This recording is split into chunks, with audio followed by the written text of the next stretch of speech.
تیری محفل سجانا میرا کام تھا، تیری محفل سجانا میرا کام تھا، لیکن ہم ان کی طرف غور نہیں کرتے بلکہ دوسروں کو اپنے آنکھ اٹھا کے انگلی اٹھا کے کہنا شروع کر دیتے ہیں کہ صاف فلاں نے ہمارے ساتھ ظلم و زیادتی کی۔ لیکن کبھی سوچ لو، یہ ظالم بادشاہ جو تمہارے اوپر مسلط ہیں، جو غیر تمہارے سروں پر سوار ہیں، آخرکار وجہ کیا ہے؟ آخرکار وجہ کیا ہے؟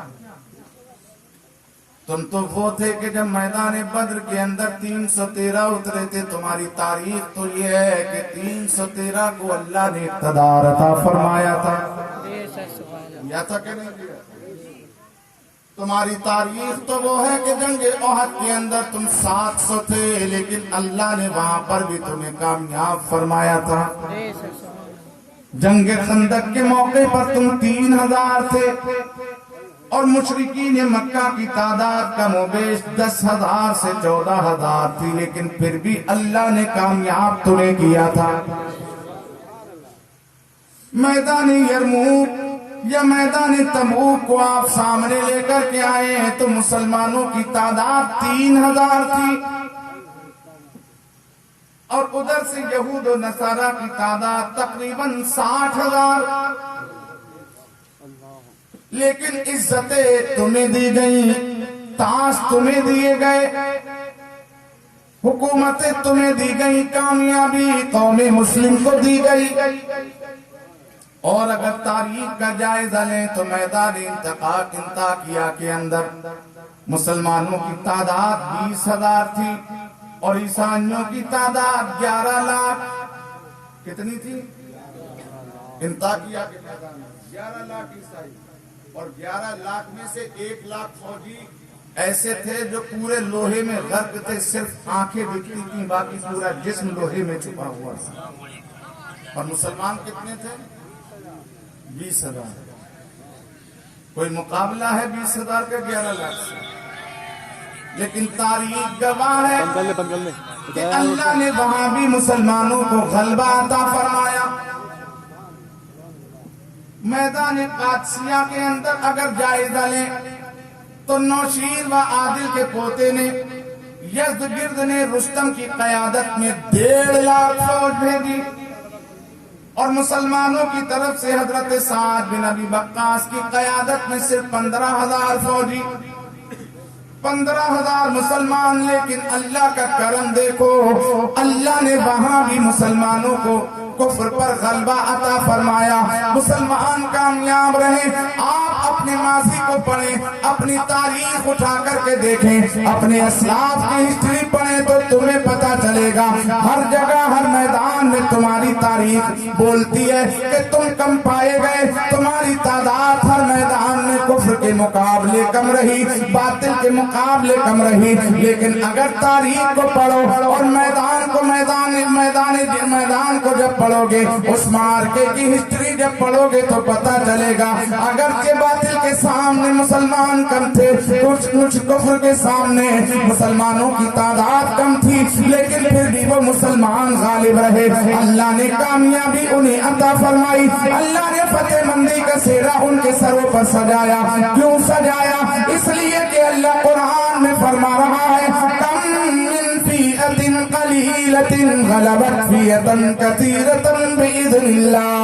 ہم نے اکثر چھوٹی جماعتوں کو بڑی جماعتوں پر غلبہ عطا کیا، اور یہ غلبہ کس کی وجہ سے؟ اللہ نے غلبہ عطا فرمایا۔ اور کیوں عطا کیا؟ تو آپ قرآن کا مطالعہ کریں، قرآن کو پڑھیں، اللہ کے کلام کو پڑھیں جو ہماری رشد و ہدایت کے لیے نازل کیا گیا، جو ہماری رہنمائی کے لیے نازل کیا گیا۔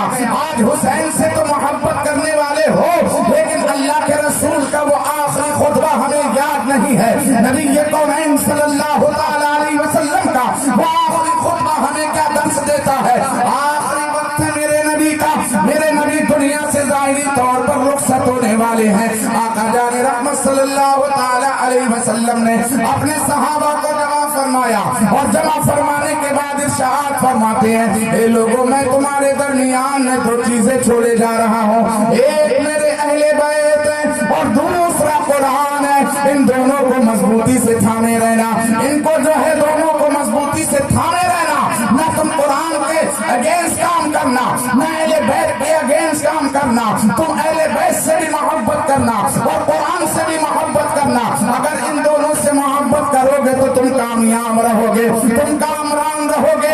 اب میں آپ سے پوچھنا چاہتا ہوں ایک جگ فاضل پیر کے مسلمان، اگر میں آپ سے صاف معلوم کروں کہ تم قرآن سے محبت کرنے والے ہو تو آپ کا جواب ہوگا ہم قرآن سے محبت کرنے والے ہیں۔ میں کہوں گا کہ حسین اعظم سے محبت کرنے والے ہو، نبی کے گھر والوں سے محبت کرنے والے ہو، تو جگ فاضل پور کا نوجوان بولے گا سید صاحب ہاں ہم اہل بیت سے محبت کرنے والے ہیں۔ جب آپ کا جواب یہ ہوگا تو میں آپ کی جو ہے دماغ کو کھولنے کے لیے، آپ کو بیدار کرنے کے لیے میں آپ سے سوال یہی کروں گا جناب، اگر اہل بیت سے محبت کرنے والے ہو تو بتاؤ تمہاری مسجدیں ویران کیوں نظر آتی ہیں؟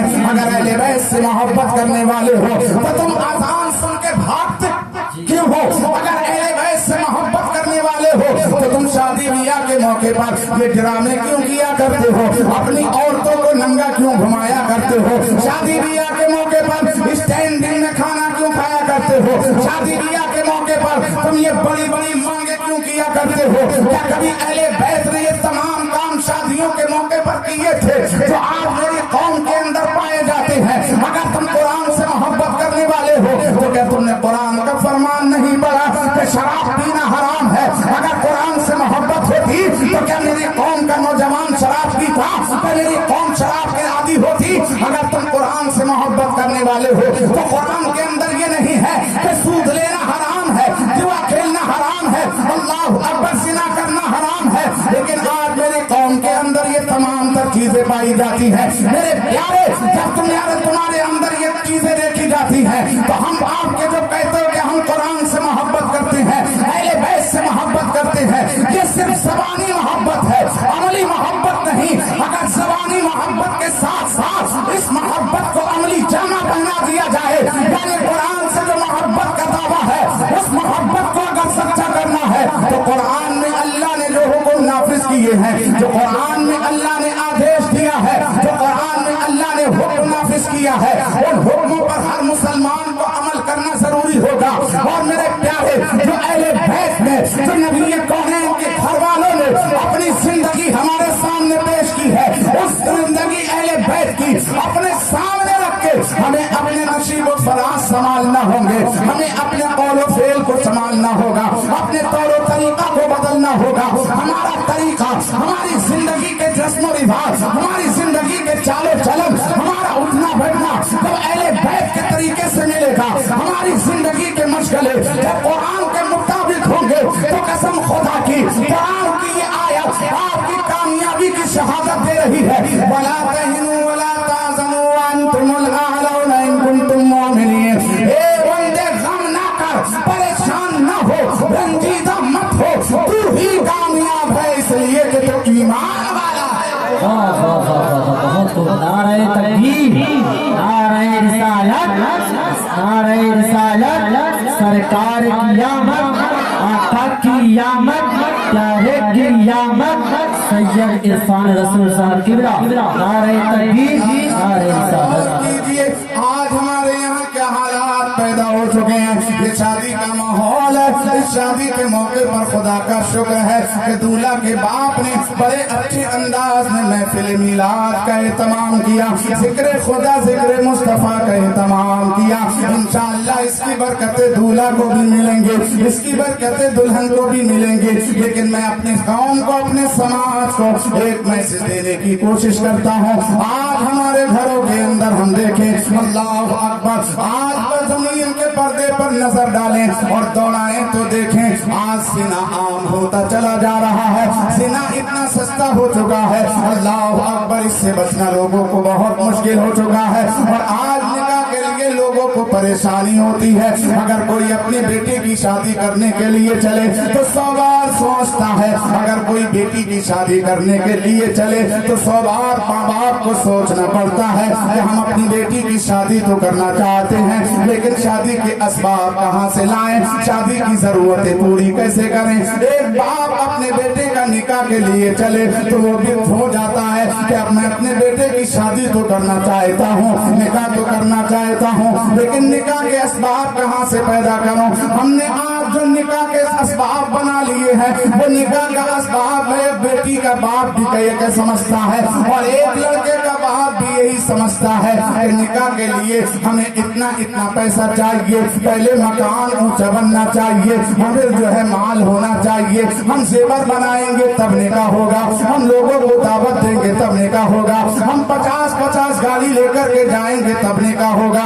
अल्लाह अकबर। मेरे कौम के लोगों, इस बुरी रस्म को अपने दरमियान से खत्म कर दो, इस गलत तरीके को अपने दरमियान से खत्म करो। अजीज़ान मिल्लत इस्लामिया, आज मेरे समाज के अंदर निकाह के मौके पर ये बहुत बड़ी गलती दाखिल हो चुकी है। अल्लाह अकबर। आज बड़े गरीब की बेटियां जो है बगैर निकाह के बैठी हुई हैं। अल्लाह अकबर। उम्र दराज होती चली जा रही है, उम्र निकलती चली जा रही है, लेकिन निकाह करने के लिए कोई तैयार नहीं होता। अगर निकाह की दावत दी जाती है तो लोग ये कहकर टाल देते हैं, जनाबे वाला तुम्हारी बेटी गरीब है, तुम गरीब हो, हमारे बेटे को क्या दे सकते हो। अल्लाह अकबर। हमें तो ये चाहिए, यही वजह है कि आज जो जिना फैल रहा है, आज जो जिना जैसा गुना आज कोने कोने में फैलता चला जा रहा है। आपकी बस्ती के अंदर भी ये चीज आम होगी, आप शहरों के अंदर भी ये चीज आम है। क्यों? आप जानते हो क्यों जिना इतना कम ज्यादा हो रहा है? उसकी वजह ये है कि जिना के लिए सिर्फ थोड़ी सी जगह चाहिए, जिना के लिए सिर्फ थोड़ी सी जगह चाहिए, लेकिन जब निकाह की जरूरत पड़ती है तो तुम्हें मकान चाहिए, जब निकाह की जरूरत पड़ती है तुम्हें जेवर चाहिए, जब निकाह की जरूरत पड़ती है तुम्हें घोड़ा गाड़ी चाहिए, जब निकाह की जरूरत पड़ती है तुम्हें स्पेशल खाना चाहिए, जब निकाह की जरूरत होती है तो तुम कहते हो कि साहब मुझे ये चीज चाहिए। अब बताओ जरा गरीब आदमी ये कहाँ से ला कर के देगा। इसलिए हम कहते हैं कि खराबी और किसी में नहीं है, बल्कि खराबी मेरी कौम के अंदर आ चुकी है। अगर कोई जिना के रास्ते पर चलता है तो इस रास्ते को खोलने वाला कौन है? मेरे नबी ने निकाह को आसान बनाया है, और कितना आसान बनाया है लोगों सुनो। मेरे नबी ने फरमाया निकाह का खर्च बेटी वाले के ऊपर जर्रा बराबर नहीं है। बेटी के ऊपर, बेटी वाले के घर पर निकाह का खर्च बिल्कुल भी निकाह के लिए छुआरे लाए तो दूल्हा, निकाह के महर देना है तो दूल्हा को, और लड़की के लिए कपड़े निकाह के लाना है तो वो दूल्हा की जिम्मेदारी। लड़की वालों के लिए न खाने के लिए मैं कि तुम खाना बना के खिलाओ, कोई भी आदेश लड़की वालों के लिए नहीं है। लेकिन आज क्या है, पूरी डाका डाला जाता है, बारात नहीं जा रही है, ऐसा लगता है लुटेरे जा रहे हैं, लुटेरे डाका दिन दहाड़े डाका डालना है लड़की वालों के लिए, दिन दहाड़े। डकैत तो रात में डालते थे, लेकिन आज कौम मुस्लिम का हाल ये हो चुका है, बारात के नाम पे अपनी कौम के गरीब को लूटने पे लगे हैं। और अगर जरा भी कमी रह गई तो यूं ही सुसर बिखरा पड़ा, समधी बिखर गए, लेट गए कि तुमने नाक कटवा दी, तुमने हमारी नाक कटवा दी। इतने आदमी बुलाने की ताकत नहीं थी तो क्यों बुलवा लिए थे? हमें यार तुझे सोचना चाहिए था, तूने बाप की बेटी को जो है अपने बेटे के लिए चुना है, निकाह करने के लिए जा रहा है, किसी के खाना खाने के लिए नहीं जा रहा। सोचना चाहिए था, वो तेरा रिश्तेदार बन चुका, उसकी इज्जत तेरी इज्जत, उसकी इज्जत तेरी इज्जत है। तुझे भी चाहिए कि अपनी इज्जत के साथ साथ अपने रिश्तेदार की इज्जत की भी हिफाजत करे, लेकिन नहीं, वहां तो जरा भी कमी हो जाए भाई मामला ही उल्टा हो जाता है।